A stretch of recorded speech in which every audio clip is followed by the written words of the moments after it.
আসসালামু আলাইকুম প্রিয় বন্ধুরা, আজকে আজকে এই রেস্টুরেন্টের কালার হচ্ছে ভাই এটা ওয়ালাইকুম সালাম। এখানে এখানে কি কালার দিবেন নিচেরটা? এই সাদা নাকি অন্য সাদা? এই যে ব্রাউন কালার সাদাটা, এই যে উপরেটা, এটা এটা দিয়ে দেয়। এটা আমি দূর থেকে দেখে আমার কাছে খুব ভালো লাগতেছে। প্রিয় বন্ধুরা, এখানে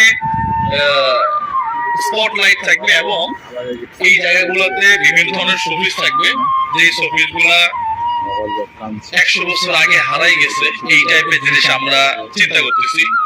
প্রিয় বন্ধুরা, আস্তে আস্তে স্বপ্ন সফল হচ্ছে। আমি জানি না এই রেস্টুরেন্টে কতটুকু ব্যবসা করতে পারবো। আমার লাইফে এটাই প্রথম ব্যবসা এবং এই ব্যবসার সিংহভাগ আমরা অসহায় দরিদ্র মানুষের মাঝখানে বিলাই দেওয়ার